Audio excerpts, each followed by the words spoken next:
I can't tell you how many times guys look at me like, well, you know, she loves me and we get together real good and, you know, I think we'll make a good family unit. And I'm like, Roger that. That sounds great. Where did you meet her? Well, she's a cocktail waitress at Peepers.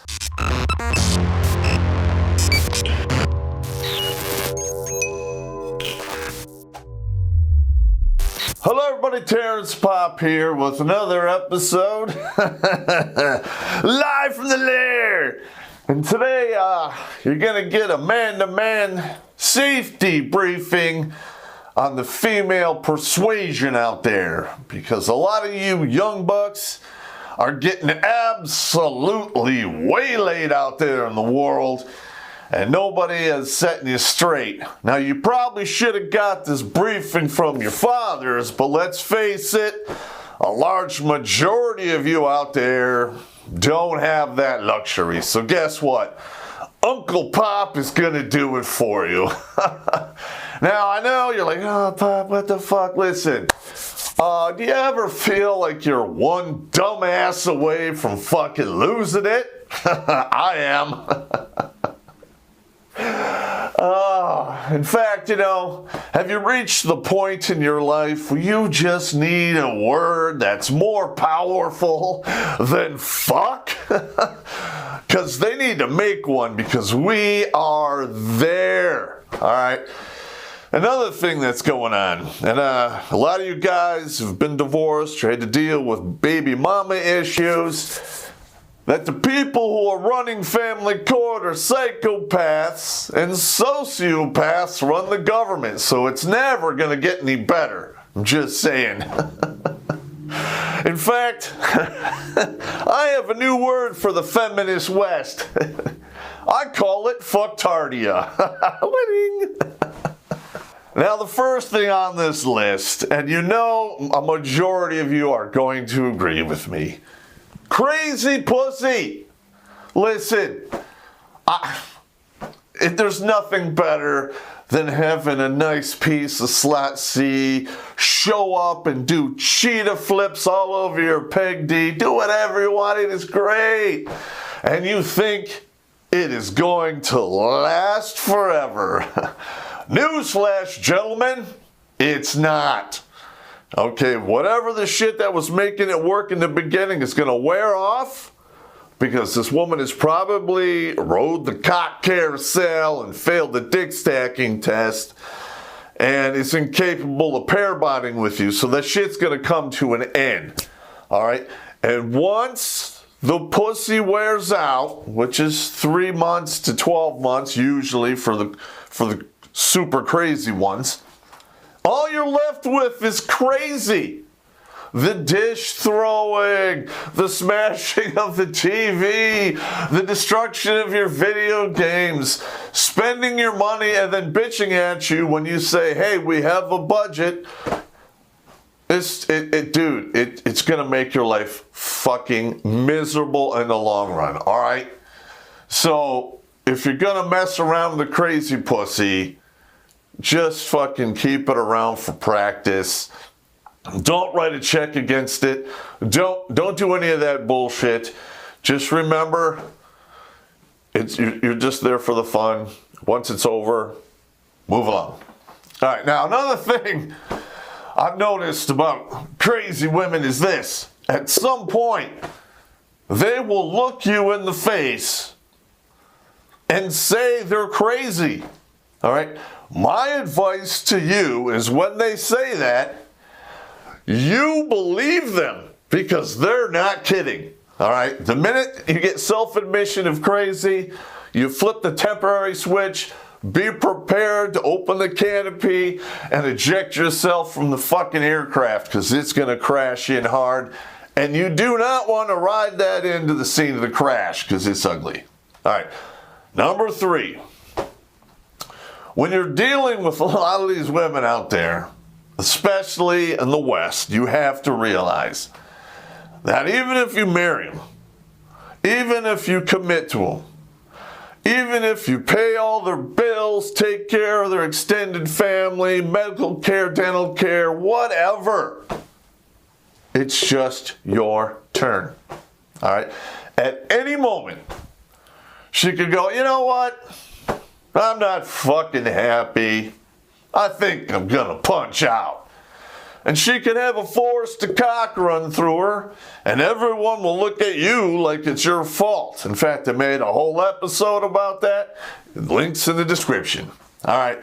You'll be blamed for everything, even in the courts. You're the bad guy because she wants to fucking leave. Because 8 out of 10 divorces, 80%, filed by women.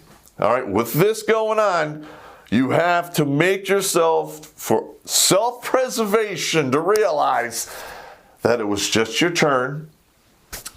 Your turn is now over. Time to move along and get another turn from somebody else. All right? And minimize the carnage and damage that you can in that particular transaction. Because that's what it is, okay? Because let's face it, women don't really marry you for your money. They divorce you for it. Winning. All right. Now this one, I can't tell you how many times I brief new troops that show up. They stand in front of my desk, and I look at them and I go, in the next 24 months, you're going to make some serious life-altering decisions. And the reason that's going to happen is because the little head downstairs is doing all the thinking. Despite the fact that, hey, you would go 2 heads are better than one. No, they're not. Especially when one has a hole in the end where all the bad decisions come out. You know, you ever wonder where that saying comes? You know, I need that like a hole in the head. There you go. I can't tell you how many times guys look at me like, well, you know, she loves me and we get together real good and, you know, I think we'll make a good family unit. And I'm like, Roger that. That sounds great. Where did you meet her? Well, she's a cocktail waitress at Peepers. Dude, you are going to get hammered. In the beginning, it'll be good. But when it's over, it'll be bad. Because you're going to lock into this chick and yeah, you're going to get to bang her. But when she decides to leave, her and the court system get to bang you on the way out the door.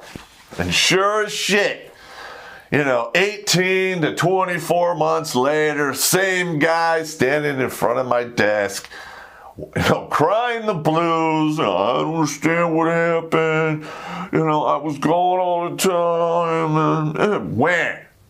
And I look at him and go, dude, you are in the infantry. We go out of the fucking country, out of the state. We train all the time. It's your job. What did she think was going to happen? Oh, that's right. She wanted to live on post, enjoy all the trappings of the medical and the commissary and whatever, and then still get to ride mystery cock what? While you're gone. That's what happened. So I pull out the yellow pages, boom, boom, boom, go to lawyers, and we start going down the list to get him a fucking attorney. Because JAG, you would think that, hey, I'm in the Army has lawyers, the lawyers will help me out. Fuck no, they don't. And I talked all about that in my direct address to Trump. Links in the description.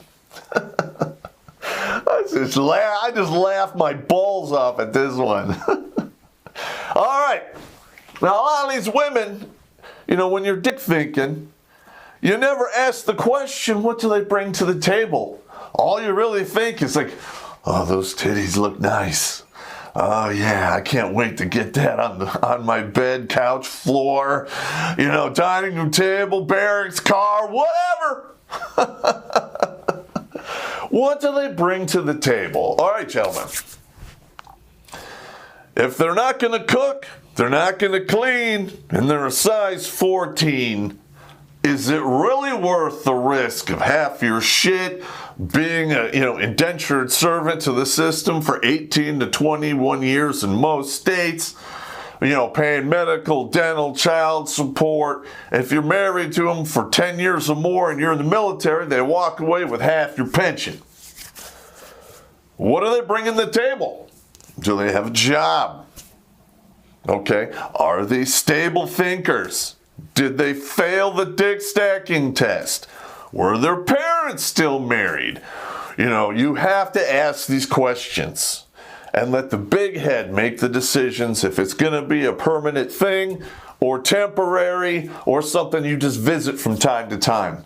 Now, my mind is on temporary or on visit from time to time because in today's day and age, exposing yourself to that kind of liability is going to age you far beyond your years, and you might just want to start a shotgun. Not that I'm condoning that, and I really don't want that to happen, and that is why I do what I do to help you guys get a semblance of the insanity that's going on in the real world. Would you ever fuck a zombie? Bad Popp's got bad news. The end? It's extremely fucking nigh. You can't kill something that's already dead. And the only thing standing in between you and a horde of the undead is toxic masculinity. Weh? So hold on to your butts and get set for Red Days. Get your copy on DVD or Blu-ray on Amazon today. A link is in the description, bitches. It's a right provided to them by the Queen. Fuck her, she's a whore. All right, number 6. Never take over the lease. Say she's got 2, 3 kids, even 1 kid from another dude. All right, what the fuck are you doing? You show up, these kids need a father figure, yeah. And then you wind up paying for not just you have to fucking, put a roof over your head, her head, all of her fucking kids, and have to deal with the fact that you are always in the back seat. Even though you're paying for everything, you don't get top billing on that card. And then there's some other ragbag dickhole who more likely than not is a disrespectful ass showing up and fucking with your fucking feng shui in your house. All right, now, to be honest, there are men out there who realize that the man, the father of those children that are living in his house is powerless, the system is fucking him hard, and they come to a good agreement with that guy. That's pretty much what you should do, all right, if you're going to take over the lease, which I highly, highly don't recommend. All right, because, you can learn a lot from these women on how they treat the baby daddy. All right, if you're hanging out with her and the kids are sitting there and you're like, hey, how come, the father doesn't ever come and see his kids? And she says something like, well, I'm keeping him away, or he's an ass, and there's all that negativity. Guess what's going to happen to you? Same fucking shit. All right. 99% of the time, if you have a kid with this woman, you're going to be one of those dudes orbiting the house, paying child support, wanting to see your kids. I made a whole episode about that particular scenario as well. Go back and look at the older stuff, because that is a horrible situation. So never take over the lease, gentlemen. It's going to blow up in your face. And not in a good way. All right, number 7. Say you're going out with a woman and it's going good, there's chemistry, you're getting along, and you're like, this might be the one. A lot of men make this mistake and they don't recon the mother, because chances are the younger model that you have is going to look like the older model in 5 to 20 years. So that will predict if she's going to pull the pin on the fat grenade and blow up from the top down, bottom up, and every layer in between. Because if you don't recon the mother, you might wind up with a wamalo, a dependopotopus, or some other horrible slathering, walking refrigerator of coagulated fat. And you're going to be hooked to that legally till the day they put you in the ground. There's a reason why men die before women, because they want to. So recon that mother, okay? All right. Now you have to keep this one in your mind. Now, a lot of women, when they drop out of the meat, well, actually, all of them, when they drop out of the meat sack, they are programmed from birth and Mother Nature to do what they do. And what they do is usually always transactional, okay? They're like a fuel pump. You don't get to fill the hole until you pay, all right? Like, for instance, a lot of women are like, hey, he's got to have the mark of the beast, 6-pack, 6 feet tall, six-figure income. House, car, be established. They're doing that for a reason, because in their brain pan, they're looking to trade their fucking vagina for resources and security. All right, that's the way it works, and it has worked that way since the beginning. All right, they're trying to fuck with that feng shui now, and where it's now a one-sided transaction. Because all of the laws are stacked against you, dude. You might think, oh, yeah, I'm going to lock that in, and I'm going to, that's my pussy, and I'm going to hit that all the time.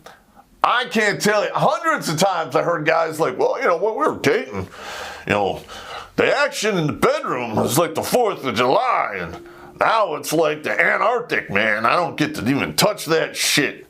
Maybe on my birthday or Christmas, and maybe if I get her, anally drunk on, New Year's Eve, I might get to get some action. Well, gentlemen, if you have reached that point in your relationship, you need to get the fuck out, because that is not good. That's so fucked up.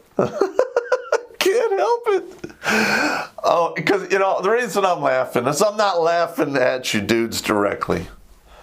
I'm just laughing at all of the images and stories and stuff I have in my brain pan over 30 some odd years, and all the horrible train wreck bullshit that happened when these dudes fucking got involved with bad women. As we know, in today's day and age, there is a super high risk of divorce, especially military guys. Now, I have a stat out there that the Pentagon, doesn't like, but 70% of combat troops who come back from deployment get divorced within 2 to 3 years. And 90% of them are divorced on the back end of 5 years. In fact, in 30 plus years in the military, I probably know 2 or 3 couples that have been together for the whole time. And one of those couples, the guy's wife passed away of breast cancer a few years back, but they were going strong.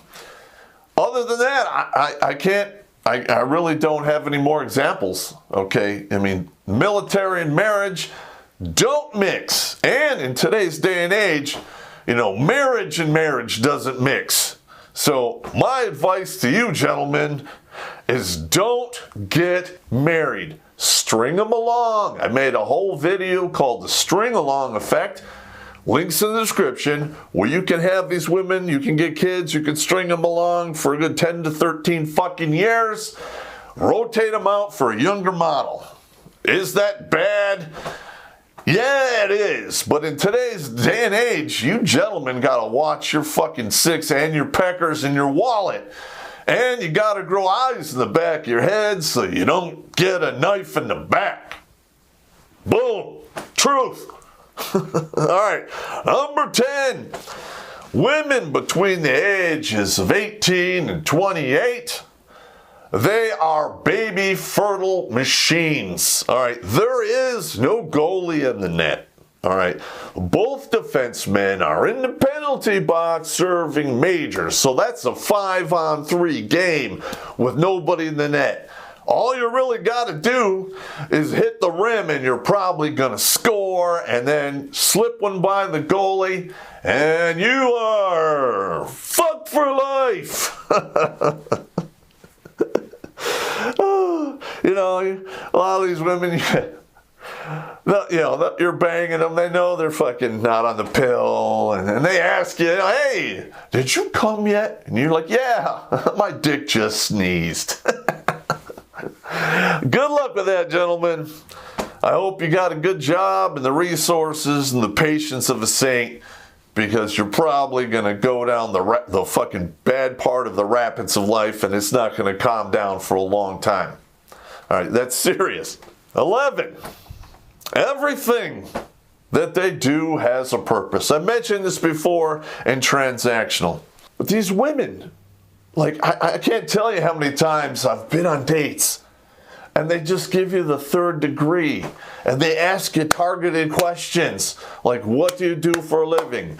Oh, you're an engineer. That gives them, a right and left limit to, what kind of income you get. Then you go, well, what kind of engineer are you? Well, I'm an aeronautical engineer. So you just go to the top end of the bracket, 80 to 120K. They're like, yeah, I got a good guy here. He's fucking great. Then they ask you questions about, if you have any diseases in your family, because they're trying to fucking track down if your DNA is going to match with theirs. And they're not even thinking about this. They just do it instinctively.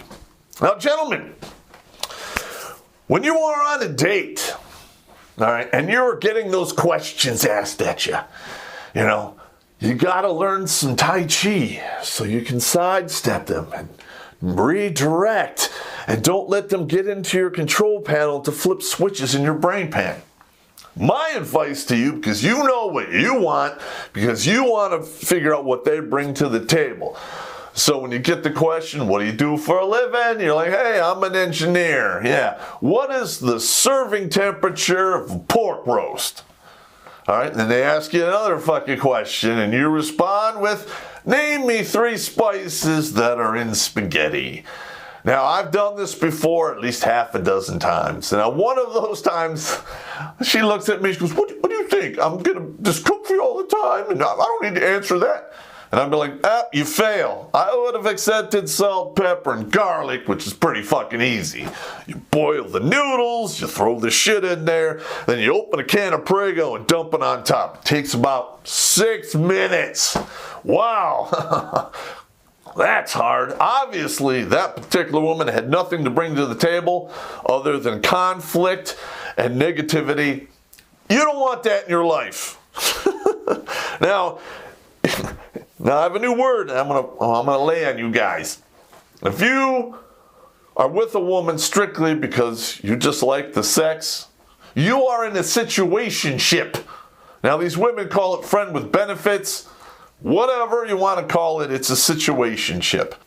And if you catch a woman looking at your ass, I want you to remember this. She's not checking out your ass. She's looking at your wallet to see how big it is. Now, I know there's a lot of women out there like, fuck, Popp, you're such a negative asshole. And we hate your fucking guts. Good. Good, I hope you do. And I hope you send me all kinds of hate mail in the comments and emails, what have you. But this is the reality on the ground, gentlemen. All right, if you're going to jump into a hostile drop zone, you know they're going to be shooting, there's going to be a bunch of people on the ground. Don't you want to know what's there before you do it? Anti-aircraft, how many packs are on the ground? Do they have armor? What is our equipment? What are we allowed to do? Are we going to have indirect fire? Are we going to get reinforcements? If you don't ask those questions and you just say willy-nilly jump in, it's going to be a bloodbath. And that is exactly what's going on out there. All right? So this was Uncle Popp. I'm trying to help you out. Please take this seriously. And this is Redonkulas.com. Winning.